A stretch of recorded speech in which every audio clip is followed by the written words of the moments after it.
도쿄나 뭐 오사카나 후쿠시마 가면 되지. 후쿠오카나 이렇게 가보고 싶은 곳이 있어가지고 갈 것 같다. 넘버 1이 토스, 두 번째는 신안. 그 전에 오르면 그 전에 그냥 팔면 되겠죠. 안녕하세요, 박구미입니다. 최근에 엔화가 많이 떨어져가지고 엔화 투자를 고민하고 계신 분들이 많은 것 같습니다. 관련해서 문의를 참 많이 주시더라고요. 그래서 제가 정리를 한번 해봤습니다. 엔화는 왜 안전자산으로 분류가 되며 지금은 엔화가 왜 싸고, 그리고 엔화를 투자하기 위해서 어떤 투자처들이 있고 그 중에 우리한테 제일 좋은 건 어디일지 함께 찾아서 떠나보겠습니다. 그럼 가실까요?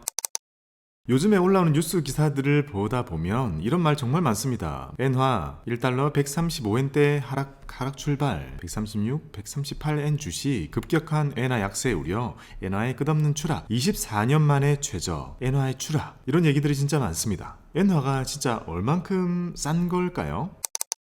자, 우리가 공부할 엔화는 이런 말들로 불립니다. 요게 다 엔화입니다. 엔화, 옌화, JPY, YEN, 이런 한자 표기와 이런 기호 표기가 있습니다. 우리나라는 원을 쓰죠. 중국은 위안을 쓰죠. 일본은 엔을 쓰잖아요. 이렇게 아시아 국가들이 쓰는 이거 세 개 다 같은 말입니다. 원, 위안, 엔 비슷하죠?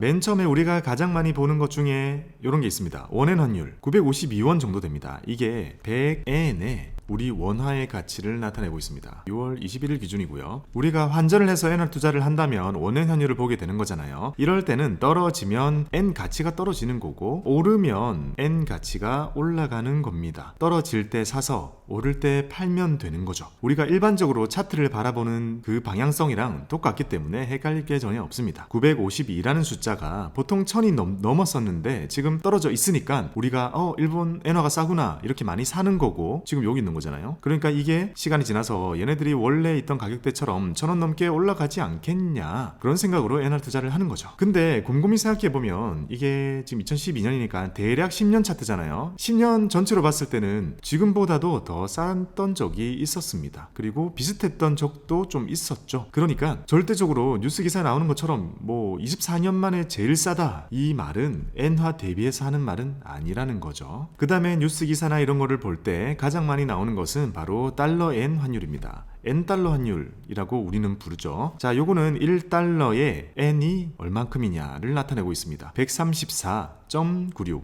요거는 반대라는 것이 중요합니다.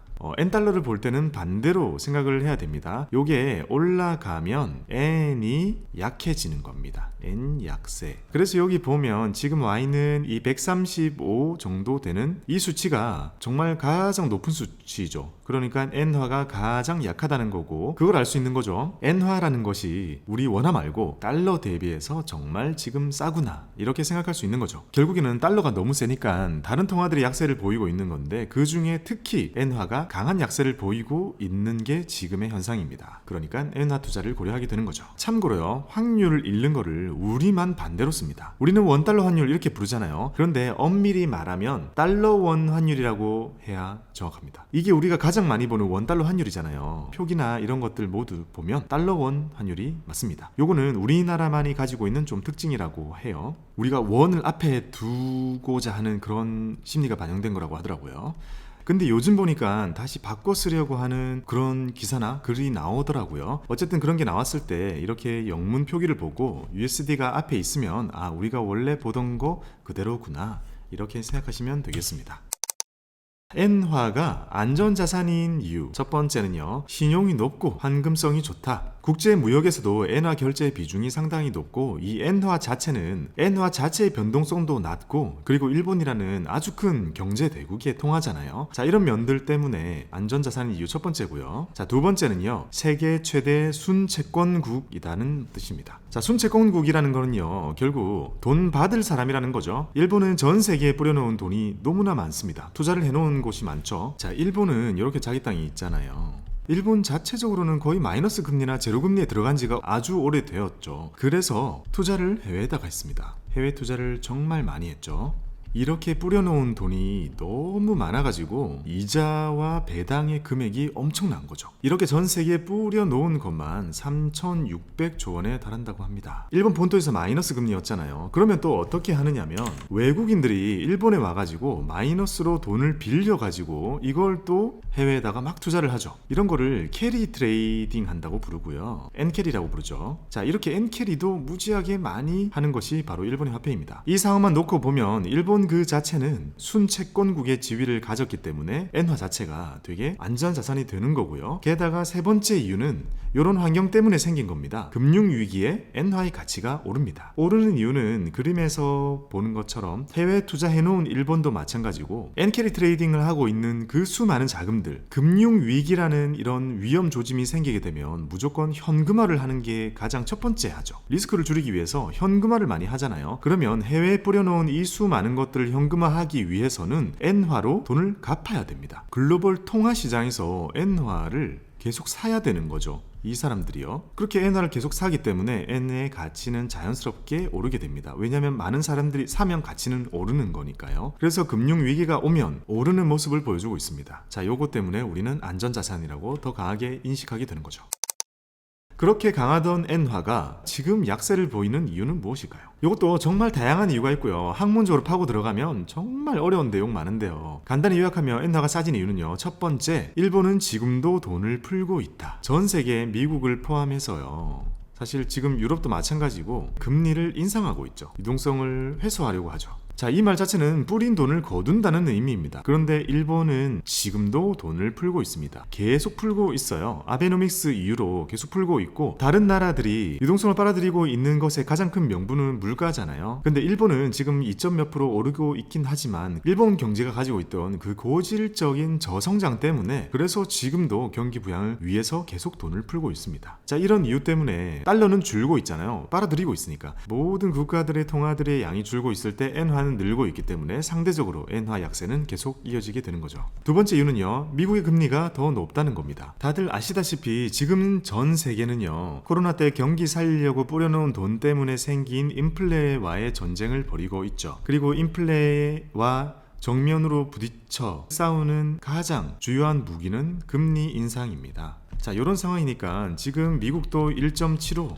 그리고 우리나라도 지금 1.75%의 기준금리를 가지고 있는데 일본은 아직도 마이너스 0.1인가? 마이너스 금리를 보여주고 있죠. 그러니까 엔화가 아무리 안전자산이라고 해도 달러에 비하지는 못하죠. 근데 달러를 가지고 있으면 1.75를 주는데 엔화를 가지고 있으면 0입니다. 그렇기 때문에 이 글로벌 증시에 있는 수많은 돈들이 안전을 추구하는 그런 많은 돈들이 다시 달러로 다시 가고 있는 거죠. 달러는 세고 엔은 약하게 되면서 엔화 약세가 이어지고 있는 겁니다. 자, 세 번째는요, 수출 경쟁력을 위해서 억지로 누르고 있다는 겁니다. 엔화를 누르고 있습니다. 자국의 환율이 약하게 되면 유리한 것이 몇 가지가 있는데요. 그 중에 하나가 수출입니다. 일본의 엔화를 낮추면 글로벌 시장에서 경쟁을 하기에 조금 더 유리해집니다. 왜냐하면 일본이 만든 물건들을 사는 입장에서 보면 싸졌기 때문이죠. 전 세계가 이렇게 금리를 올릴 때 일시적으로 엔화 약세를 용인하면서 그 사이에 바짝 경기를 부양하려고 하거든요. 물가 올라가는 것 때문에 막상 일본에 있는 국민들, 서민들은 되게 힘들다고 하죠. 하지만 어쨌든 대외적인 경쟁력을 살리기 위해서 억지로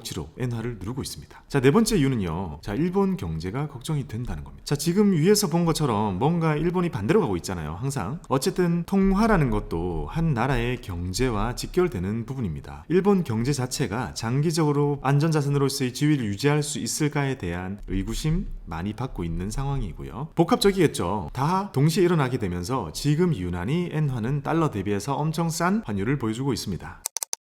엔화 투자의 개요를 간단히 말씀을 드릴게요. 달러랑 너무 다른 부분이 있기 때문에 미리 체크를 하고 가면 좋을 것 같습니다. 자, 첫 번째는요, 엔화는 환전이 끝입니다. 이자가 따로 없어요. 달러는 달러 RP나 달러 발행엄이나 달러 예금 같은 거를 해놓으면 이자를 주잖아요. 하지만 엔화는 없어요. 결국 우리가 집중해야 되는 것은 환전을 어떻게 싸게 할 것인지만 체크하시면 됩니다. 그 다음 두 번째는요, 현금으로 쓸지 환차익만 계좌 내에서 얻을지 명확하게 하시는 것이 좋습니다. 현금 수수료라고 하는 게 들어가는 환전과 계좌 내에서의 환전, 전신환이라고 부르기도 하는데요. 기준이 다르기 때문에 어떤 거를 할지에 따라서 출발점 자체가 다르다고 보시면 됩니다. 그 다음 세 번째는요, 원화 대비 많이 싼지 고민할 필요가 있어 보입니다. 아까 보셨다시피 달러 대비해서는 거의 이렇게 돼 있으니까 싼 건데, 원화 대비해서는 이렇게 돼 있는 정도였잖아요. 우리가 결국 원화를 바꿔야 되잖아요. 단순히 환전만 해가지고 이득을 얻기에는 많이 못 벌 수도 있다 생각을 해보는 겁니다. 왜냐면 지금 모든 자산이 다 빠지고 있고, 지금 시점에서는 평소 때 보던 배당주 하나만 사도 배당 수익률 자체가 올라가 있기도 하고, 우리가 개별 채권을 산다고 해도 또는 발행홈 이런 걸 산다고 해도 금리가 많이 올라와져 있습니다. 원화 대비한 엔화의 환차익만으로 큰 수익을 못 얻을 수도 있다는 생각을 좀 해봅니다. 개인적인 생각이니까요, 각자 고민해 보시면 좋을 것 같습니다. 자, 첫 번째는요, 은행에서 환전하는 겁니다. 두 번째는요, 증권사에서 환전하는 겁니다. 그리고 세 번째는요, 주식시장에서 엔화 ETF를 매수하는 방법입니다.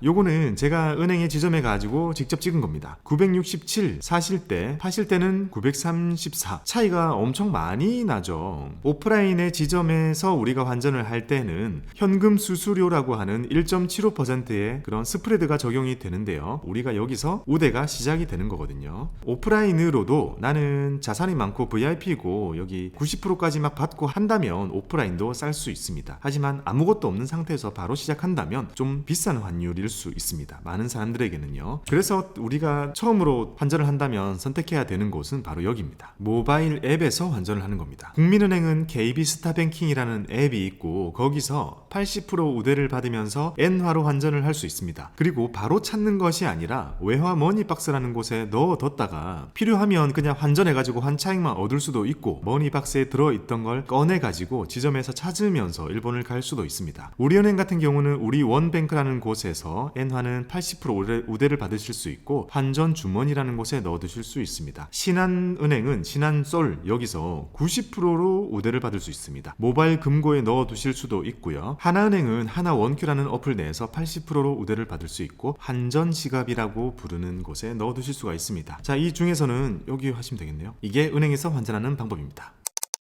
자, 은행 중에 우리가 그냥 넘어갈 수 없는 토스, 딱 한 번 100만원만큼은 100% 우대를 해줍니다. 그리고 심지어 내가 원하는 곳에서 현찰로 찾으실 수도 있고, 건너뛰기를 누르면 그 상태 그대로 보관도 할 수 있습니다. 모두 다 되는 거죠. 현재까지는요, 토스가 넘버원입니다. 근데 한계가 뭐겠어요. 일본 가서 쓸 거면 100만원도 좀 충분하겠지만, 우리가 환차익만 얻겠다 막 했을 때는 이 100만원 너무 작을 수 있으니까 토스 하고 나서 딴 거 쓰시면 되겠습니다. 그리고 제가 모바일로 여러 개를 테스트 해보면서 왜 이렇게 지점에서 본 거랑 차이가 안 나는 것 같지? 그래서 살펴보니까 제가 봤던 그 날에 하루 동안도 벌써 이만큼이나 움직였습니다. 945 하던 게 957로 끝났어요. 생각보다 하루의 편차도 클 수 있다라는 것을 알아두시는 것이 좋을 것 같고요. 환전 우대율 밖에 우리가 수수료 줄이는 것 밖에는 못하겠구나, 이거 시점 우리가 알 수는 없잖아요. 그런 생각이 들었습니다. 그러니까 생각보다 많이 변하더라. 다음은 증권사에서 환전하기입니다. 기본 환전 수수료가 약 1%입니다. 왜냐하면 여기는 현찰을 다루지 않잖아요. 그래서 은행에서 흔히 얘기하는 전신환 환율과 비슷한 수준인 약 1%가 적용이 됩니다. 은행은 1.75라고 했으니까 내가 아무것도 안 받고 환전을 한다면 증권사가 항상 유리했습니다. 항상 그랬어요. 그래서 제가 현업에 있을 때도 주식 잔고나 이런 게 좀 있으셨다면 환전 우대가 좀 되었고, 전국 최저 환율로 할 수 있는 곳이 증권사 창구라는 얘기까지 했었으니까요. 지금은 어차피 모바일 경쟁이 다 돼가지고 비슷비슷해진 것 같아요. 자, 증권사에서는 환전 수수료 이벤트를 따로 해주고 있습니다. 이걸 하는 이유는 엔화 때문이 아니죠. 요거는 주식 때문입니다. 해외 주식.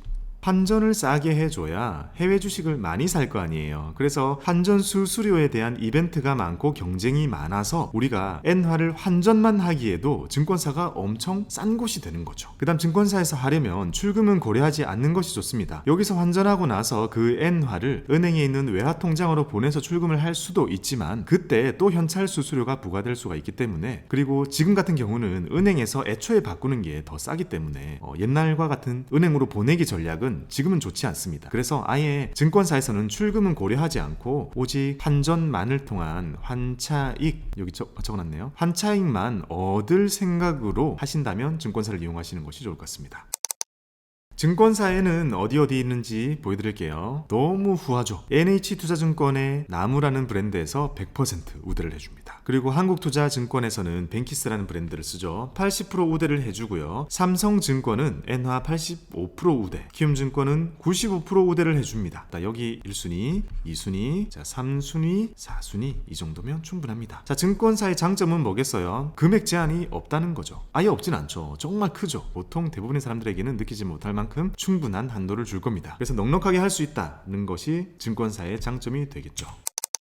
그 다음에 투자할 수 있는 또 하나의 방법은 엔화 ETF를 매수하는 방법입니다. 타이거 엔화 선물이라는 이런 ETF가 있고요. 아까 보여드렸던 원엔 환율 차트랑 똑같죠? 엔원 환율. 우리가 ETF를 산다는 것은 환전을 아예 안 하게 되죠. 그냥 ETF는 원화로 매수를 하는 거거든요. 엔화로 환전하는 효과를 얻는 겁니다. 그로 인해 우리가 내야 하는 보수는 연 0.25% 낮지 않죠. 저걸 부담하면서까지 엔화 투자를 이렇게 해야 될 경우는 생각해보면 뭐가 있을까요? 먼저 ISA가 있겠죠. ISA 같은 거는 환전 자체 기능을 제공하지 않죠. 원화 투자만 가능하니까 요런 거 ETF 매수하는 거 괜찮은 방법이 되겠죠. 내 포트폴리오가 ISA에 있다면. 그 다음은 그거 되겠네요. 연금저축. 그리고 IRP는 안 되겠네요. 왜냐면 선물 ETF는 안 되잖아요. 그리고 우리 얼마 전에 배웠죠. 이렇게 ETF 속에 통화가 들었죠. 주식이 아닌 것이 들어있을 때는 보유기간 과세라는 것을 합니다. 내가 차익을 보면 15.4 세금을 다 낸다고 생각하면 되는 것이고, 이걸 안 내거나 줄일 수 있는 곳이 ISA와 연금저축이 되겠죠. 그러니까 궁합상으로 보면 여기가 훨씬 좋은 거죠. 그럴 때는 엔화 ETF를 활용하시면 되겠습니다. 깔끔하죠?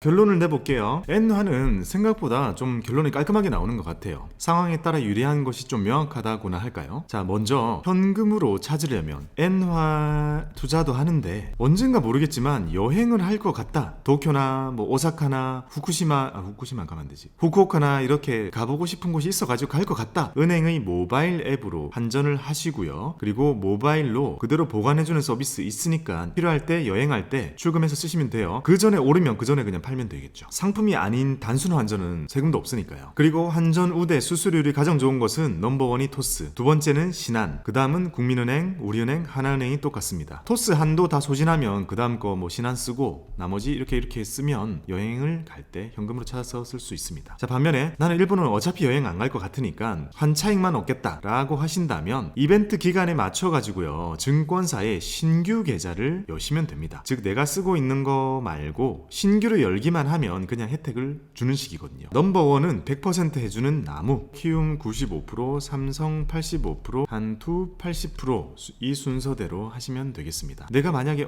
나는 이미 나무를 쓰고 있다. 그럼 신규가 아니어서 혜택을 못 받을 것 같은데 그러면 키움 여시면 됩니다. 나는 키움도 있다. 그러면 삼성 여시면 됩니다. 이런 식으로 해가지고 아주 낮은 수수료를 내면서 엔화를 환전을 하시고요. 아까 보여드렸던 차트를 보면서 엔화의 가치가 올라가게 되면 다시 원화로 환전하면 끝이 납니다. 자, 이렇게 엔화 투자에 대한 것을 간단하게 정리를 해봤습니다. 안전자산이라고 불리는 이 엔화를 저가 매수로 투자를 해보겠다고 생각을 하시는 분들께 이 영상이 도움이 되었으면 좋겠습니다. 여러분들의 성공 투자를 기원합니다. 감사합니다.